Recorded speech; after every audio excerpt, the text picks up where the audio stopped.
Hello, space birds! Welcome to my dorm bunk! So, I put out a poll recently asking you guys if you wanted to see a tour of my digital art folders, and the overwhelming consensus was yes. So here is the long video of my digital art folders tour. Welcome. So, to tell you guys what you can expect going into this video, this is going to be like a tour of like my art journey rather than exploring each of the individual pieces specifically. It's gonna be fun. It's like 3, maybe 4 years of digital art progression. I can't wait to show you guys. Yeah, no, it's 3. Is it 4? I don't know. Let's get into it. My lovely lock screen. And my home screen. So, starting out, Linear sketch.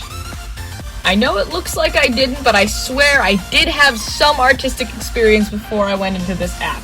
I know it looks like it did, but there was a huge learning curve that I had to get over in terms of digital art versus physical. It's much less forgiving. It's very difficult to get the hang of, and it took me a while. After drawing these sketches, I basically gave up for a while and said, no, I can't do, like, look at this. This is so disappointing. Like, what is going on? I was like, I can't do this. So I took a break for a while.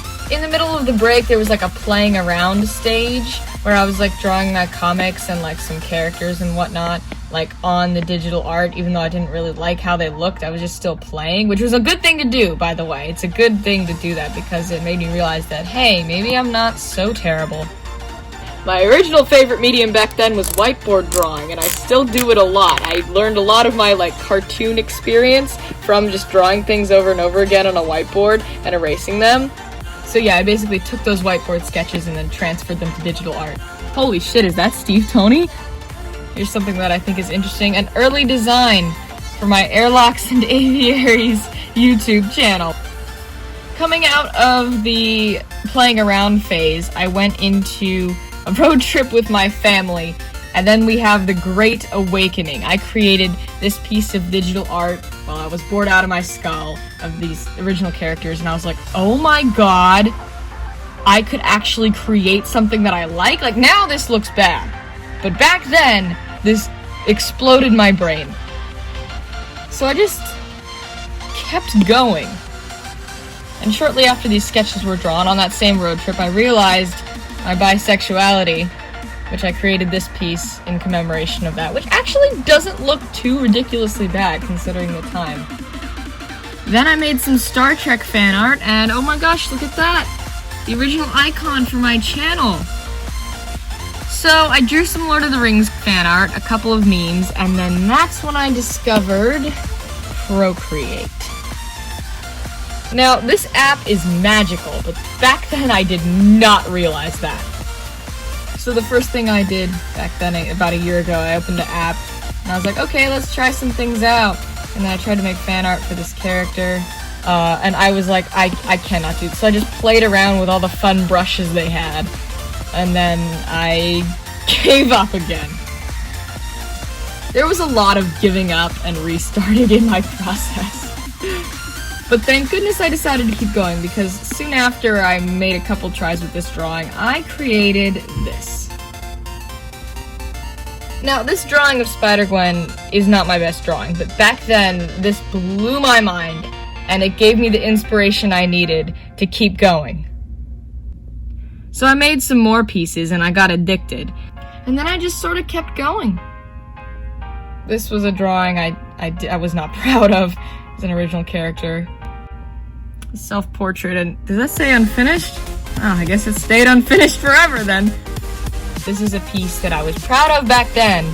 I'm much less proud of now, but I'm glad it gave me a sense of happiness back then because, oh boy. Tried to do a dragon drawing. Now where are we in time, you ask? June 2021, and I can tell because of this meme I made about the Loki show. I don't know, I think it's funny. I made a second meme about the Loki show. Here we have the version 2 of my channel icon.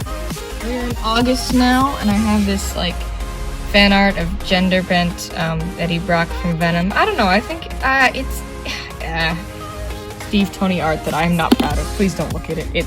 I got better, I promise! few unfinished failures of pieces. Oh, would you look at that? It's the tutorial I made for you guys.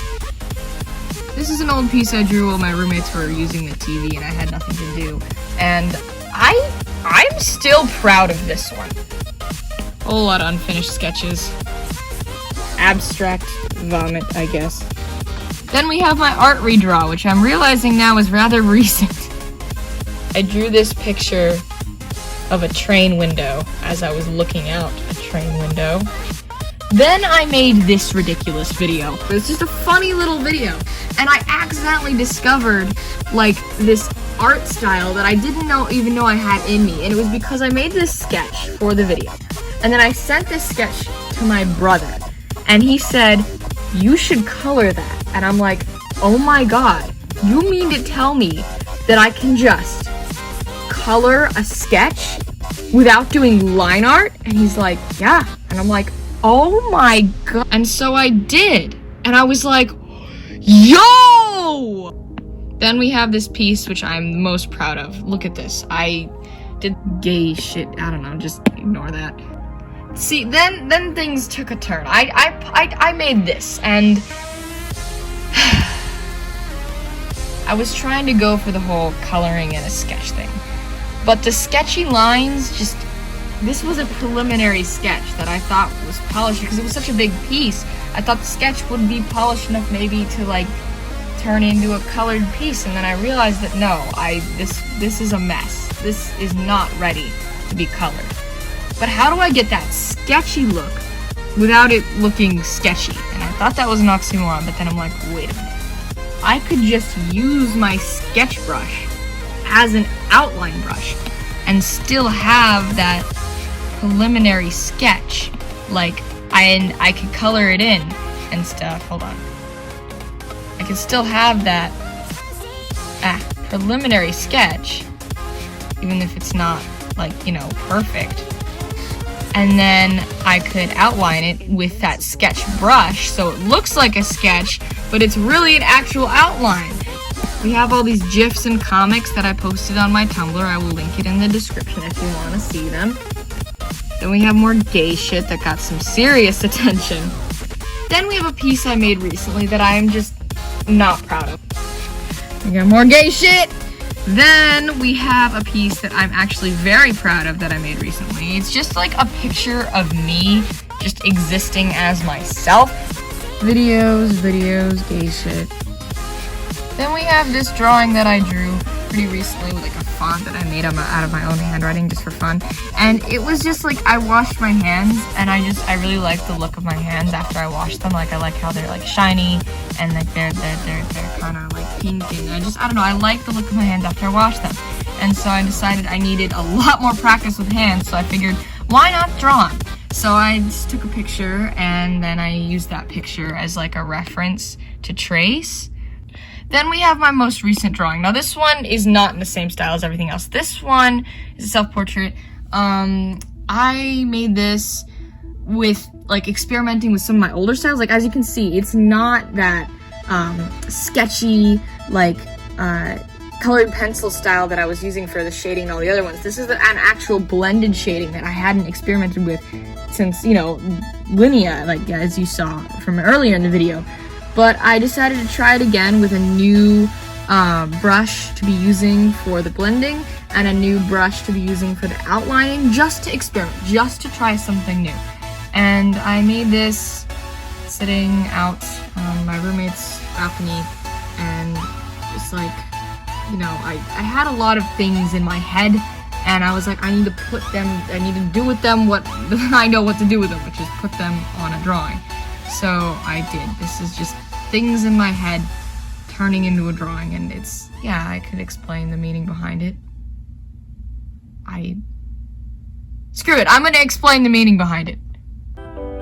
It was a summer afternoon, and I happened to love summer afternoon. It was hot as heck, but I still was enjoying it because summers are like the time when I feel the most free. And for once in that entire day, the little judge in my brain that was like telling me that I'm a failure just left me alone. For one fleeting second, it was gone. And I was like, wow, this is what ascending to the 5th plane of reality feels like. I was like, I have more power than I could ever experience in my entire life. Then it was back, and I was like, damn it. But I wanted to feel that again. Like, I wanted to get that feeling of the tiny little judge in my brain leaving me alone. So, and it was a summer afternoon, and that just made me feel like I was on the beach, because I missed the beach. So I sat down, I drew myself, like, from a reference picture of somebody sitting on the beach as me sitting on the beach. And, I mean, it's not really summer yet, but living in Los Angeles, it's always summer. And, yeah, this was yesterday. I drew this yesterday. And I used the hills as a reference for the island behind me. But the hill I was using as a reference picture for my drawing was Hollywood. It was the Hollywood sign. So I had to put it in there. And I also put it in there not just because it was there, but I am an artist. I do things for a reason. I put the Hollywood sign in my drawing as a representation of this is where I am at the moment. Like, I'm here on the beach, but I'm still here in LA. Like, this is where I am mentally and physically at the same time. And that's the inspiration and the meaning behind my most recent piece. That is my digital sketchbook tour, everyone. I really hope you enjoyed it. I hope the takeaway of this is I have been learning for quite a little while, and I am still learning. I'm still progressing. I'm still trying to make things that I like. I hope this is, I guess, inspiring for you to make your own art, because if I can start out at, like, this level, you know, and then eventually get to somewhat improved, then you can too. The most important thing is just have fun and know that, yeah, you're always going to be improving and there's no perfection. It's just like, try to do things and see if they work, and sometimes they don't, and just have fun and go forth and create.